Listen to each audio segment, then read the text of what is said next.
I got into spoon carving around the time my eldest son was born. His double-ended measuring spoon. I took it on and played with it a little bit, changed the shape compared to the price of a hook knife or something like that. This is very cheap and cheerful. Brilliant. I've never seen, that's the first time I've ever seen anybody with that trick. I like it. So I get to hang out with quite a few people on RUAC. This is going to be a very interesting one.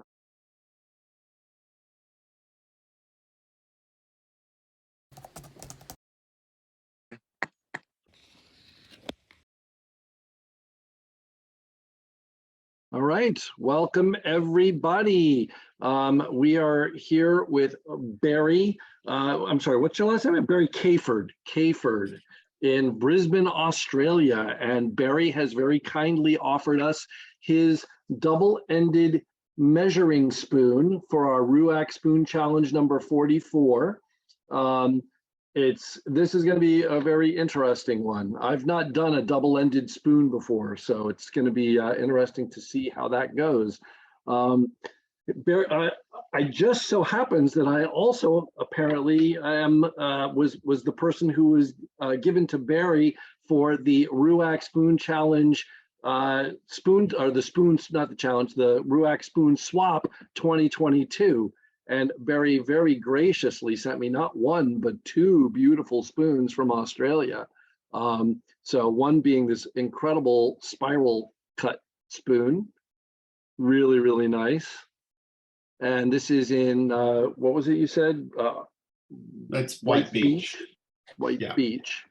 And then another one in olive wood, which will become, hopefully, my granddaughter, Babalu, as I call her, Lucia is her name. This will become, hopefully, her eating spoon that she'll use.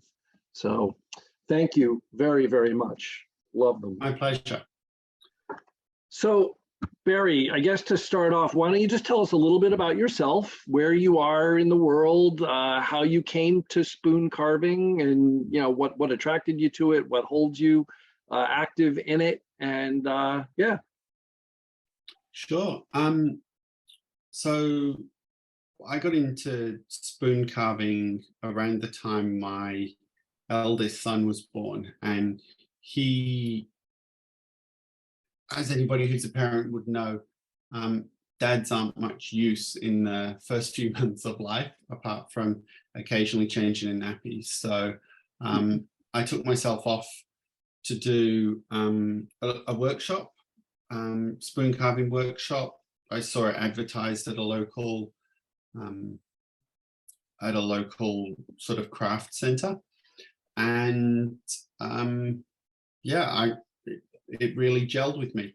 That first spoon I made a very silly mistake using the draw knife and split my thumb open. So I took myself off for 8 stitches, and I think I just wanted to get back to it to make sure I finished the spoon.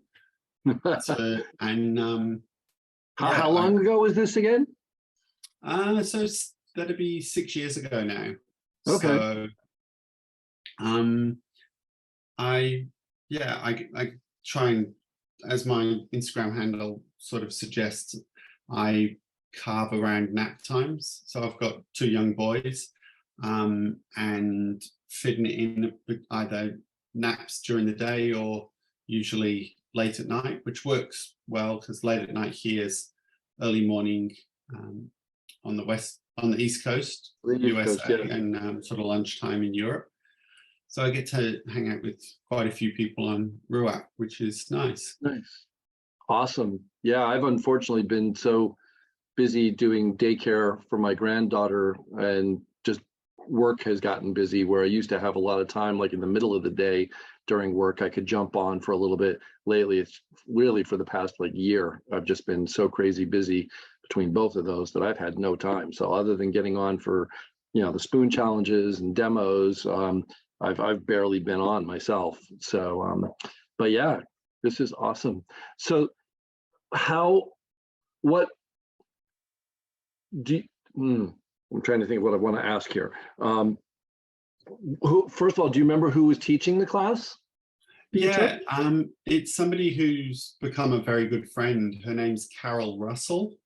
She's on Instagram. I think it's Carol Russell Woodwork. Okay. She did spoons for a long time. She does animals. This is one of hers, just Oh, a little nice. sort of little dog. Uh-huh. My camera seems to be a bit fuzzy, I'm afraid. And there you go. There you go. So All right, it's sort got of it. a very simplistic sort of dog, but Yeah, like a stylized dog. Yep.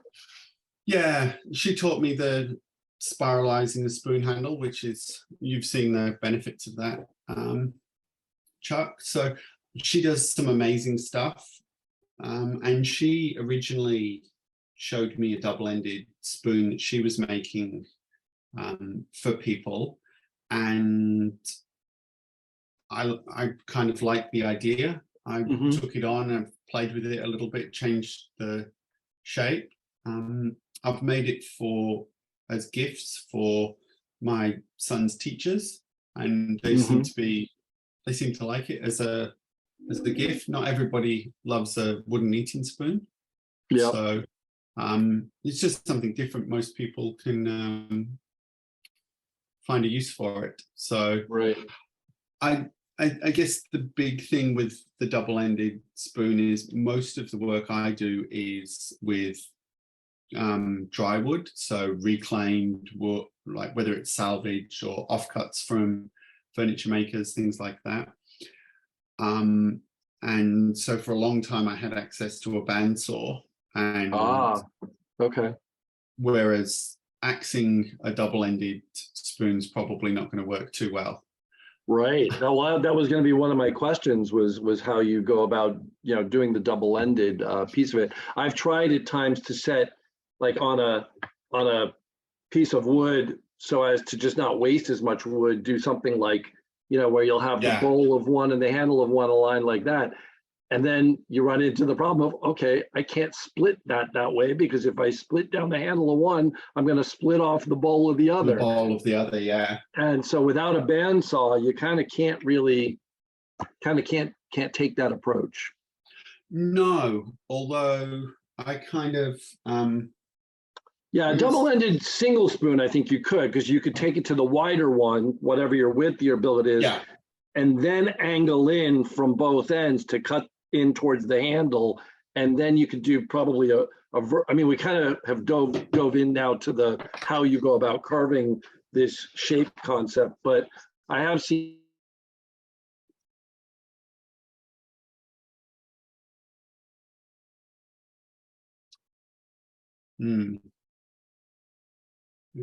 You've frozen a bit there, Chuck. Can everybody else hear me? Cool. Yeah, I can. Chuck's frozen for me too. Let me switch a light on, see if that helps. I think my internet might have gotten disrupted there for a second. I don't know if no problem. I'll show you how I do it. Okay, so, great. That's the spoon that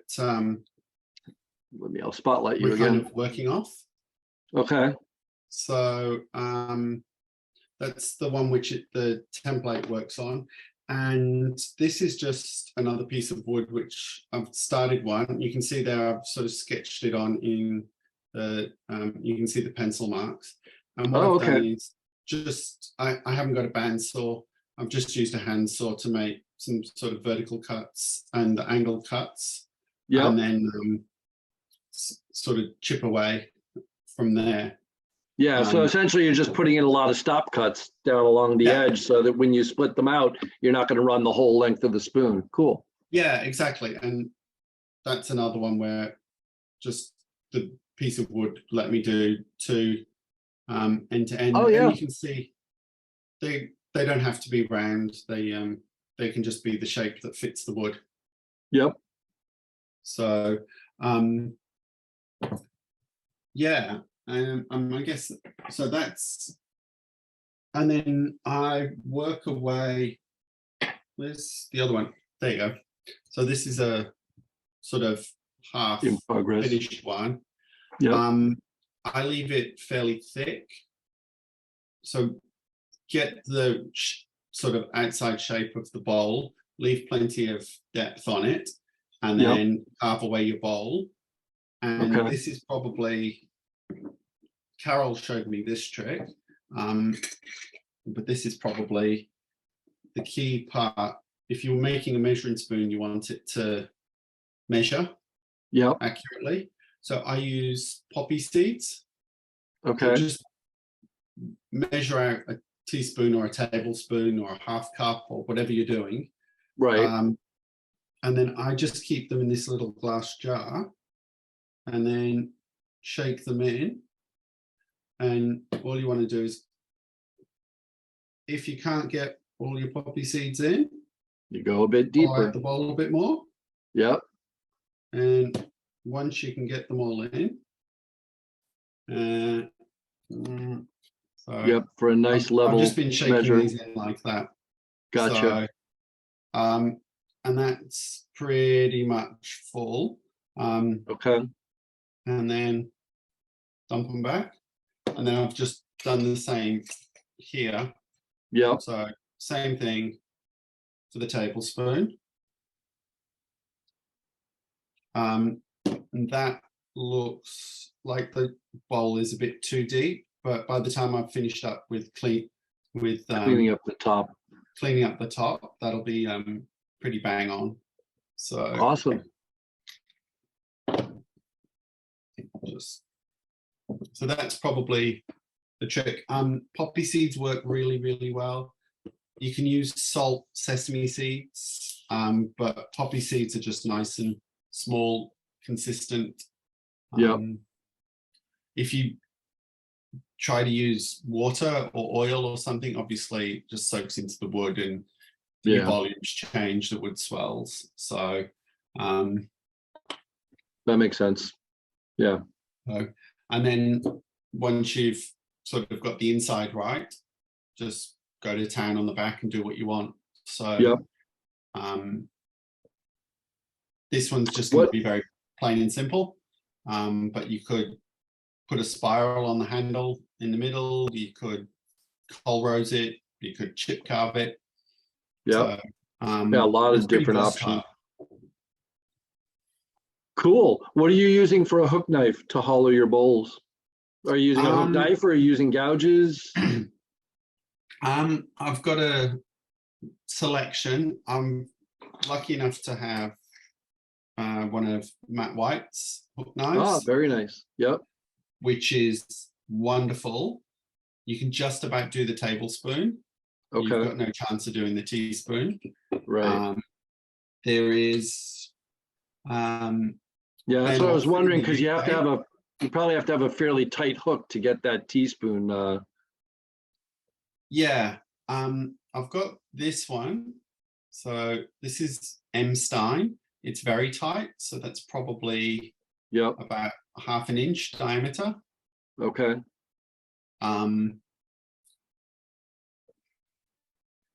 I don't really love these generally, but it's very useful for the very small, the teaspoon. Yep. Ben Orford in the UK, Craft Lab Knives. Also, I've got one of his blades around here somewhere. They're quite tight as well, and they're very good knives. So that's the other one. Yeah. But again, it's something, if you do it deeper, is usually better than wider Okay. for use within the kitchen and stuff like that. Like, it's easier to use a deeper one and it'll get into jars. You can get see, that's not even particularly wide, but Yeah. if that was my jar, I'm not going to have much love. So deep's good, but whatever works for you. Brilliant. So now, how do you go about removing? Do you use a knife again, because you're carving in dry wood? I'm just wondering, what do you carve that excess around the handle and the back of the spoons? Do you carve that using a knife, or do you have some other approach? Yeah, just the knife. So this Okay. is something called camphor laurel. It smells really good. It smells a bit like cough medicine, but Okay. it doesn't. The smell doesn't come through in the finished product, and it's very carvable when dry.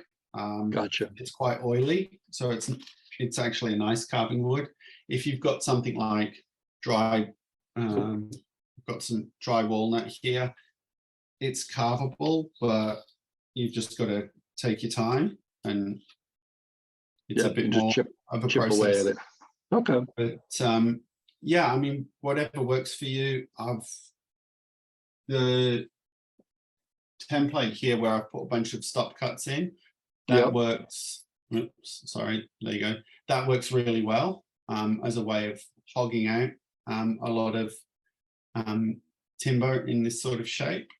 Yep. But I mean, there's no reason why you couldn't use a couple of stop cuts and axe if Yeah. you're confident with your axing.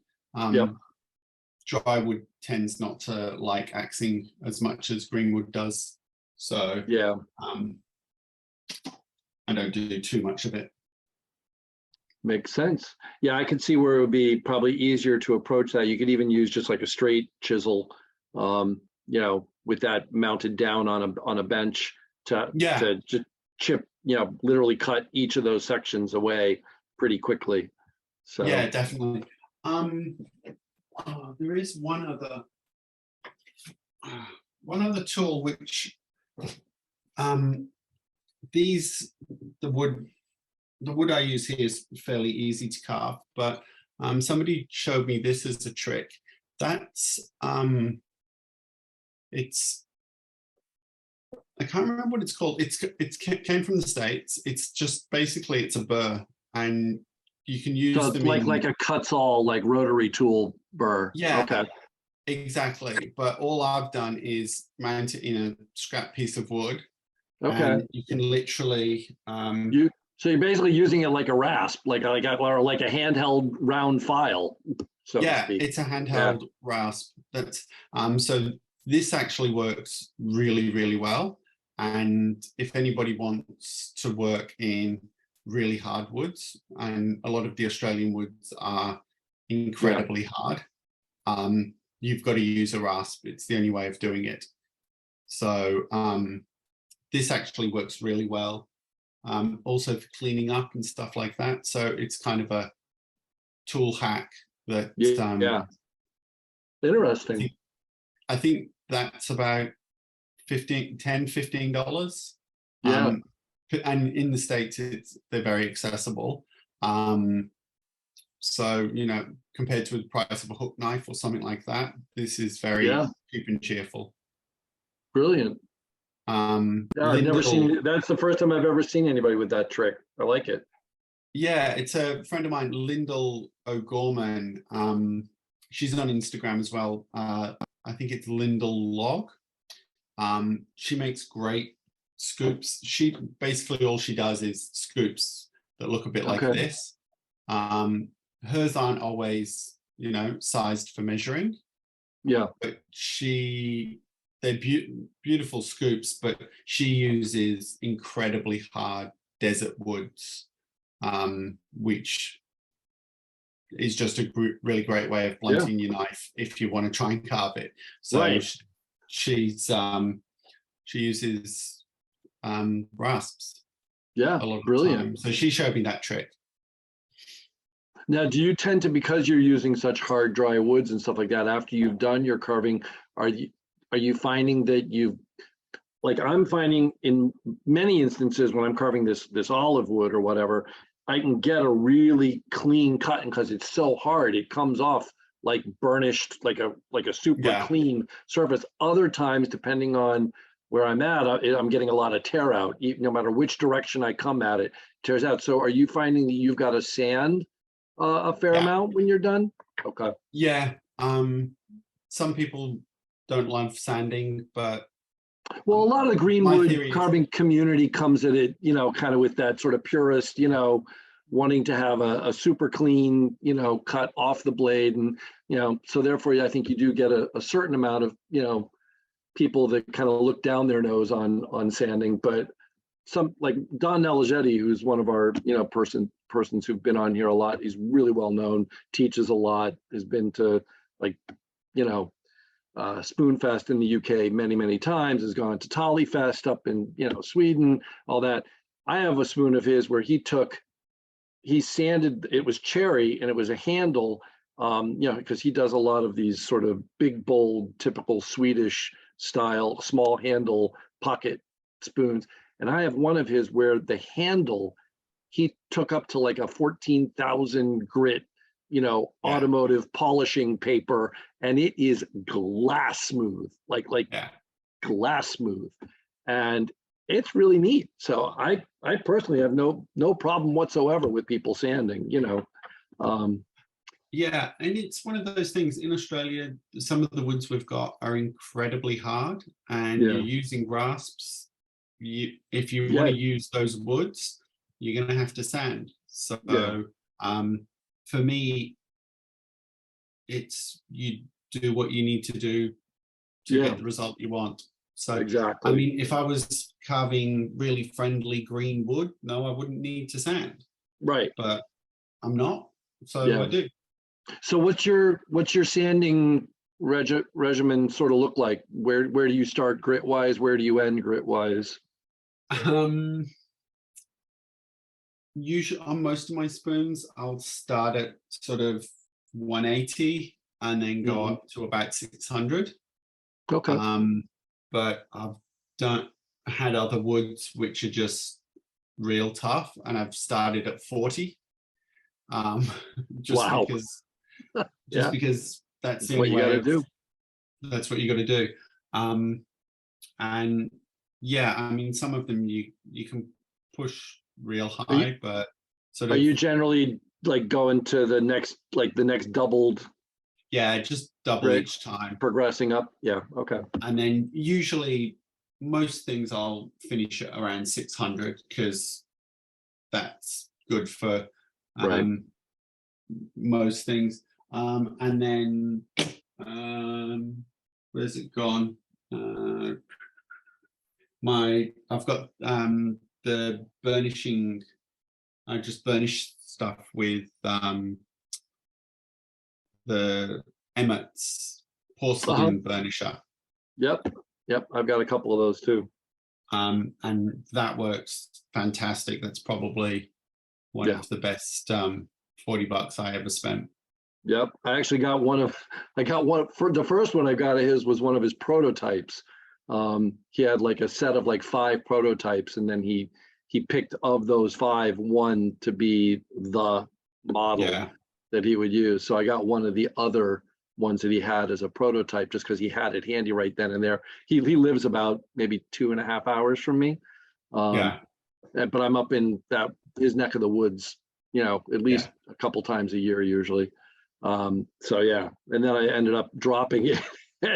it snapped off the tip, so I managed to glue it back on, but I was missing not the rounded tip, but the other end. Good point. But I'm missing one tiny little chip, so there's a rough spot right where that is. So I contacted him and bought one of his official ones as well. Yeah, they're great. Love them. Cool. All right. So burnishing then is your sort of last step, and then what do you use for your finish? Do you put an oil finish on, or? For a long time I used I did some tidying up, and now I can't find anything. I did for a long time I used like a beeswax and linseed oil mix. Okay. Yep. I've also been using tung oil. Okay. I find that works. And for something like this, a coat of tung oil or shellac works quite well because it just seals, gives it a really good seal, and then you can, buff it off and then chuck some wax on if you want, just for a bit of ongoing TLC. Nice. Awesome. So what Is there anything that I've not asked you that you feel you want to communicate about carving this to this template? I don't think so. Okay. I'm interested to see what people can do with it, because I've seen people tend to put their own spin on things, and that Yep. I think is the fun of the templates. Like, Yep. it's not seeing somebody do what you do, but seeing what somebody else can do.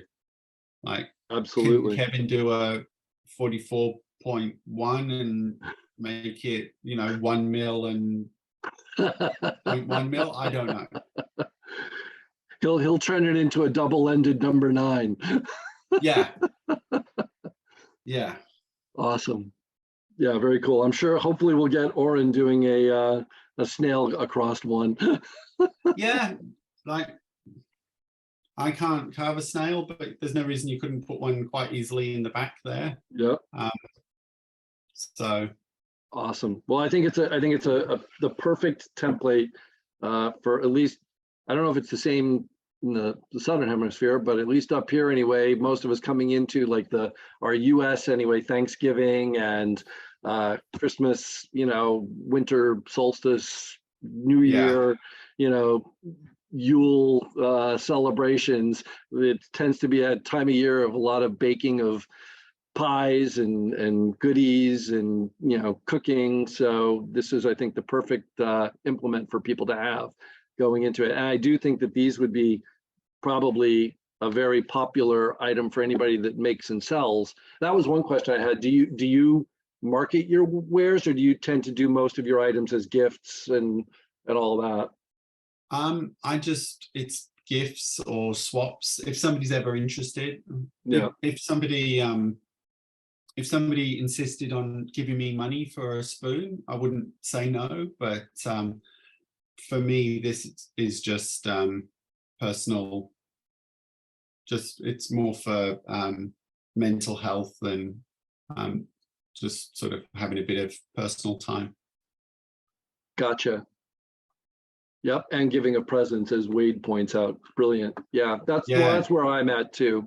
Everything I do is pretty much. I do imagine someday, if and when I ever get to retire, I can imagine doing this to kind of supplement as a supplemental income stream. But for now, it's basically just for fun. So who's sharing their screen?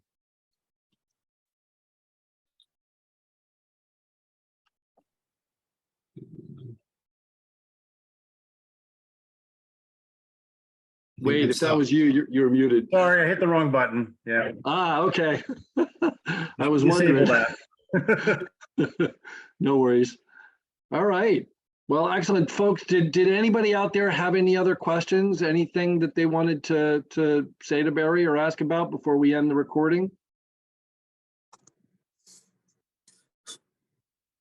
Speak now or forever hold your peace, as they say. All right. Well, then I guess with that, we will go ahead and I'll stop the recording. Thank you very much, Barry. Really looking forward to this. Just as a reminder for anybody watching this on YouTube at a later date, we will be having our RUAC Spoon Challenge 44 show and tell session on Saturday, November 19th. So that's in 3 weeks' time from yesterday at 9 a.m. Eastern US time, so, which is, I think, 2 p.m. Actually, the clocks are going to shift, but hopefully that's enough time that the UK, other regions of the world who have their time shift at a different date than the US has its time shift. There's a period of a week or two, I think, where we're only 4 hours ahead of the UK instead of the normal 5 hours, and I don't know how it works down under, but hopefully we'll all get synced back up. Yeah. All right. Well, thank you very much, Barry. Really appreciate it. Looking forward to seeing what people can do with your template. No problem. Me too.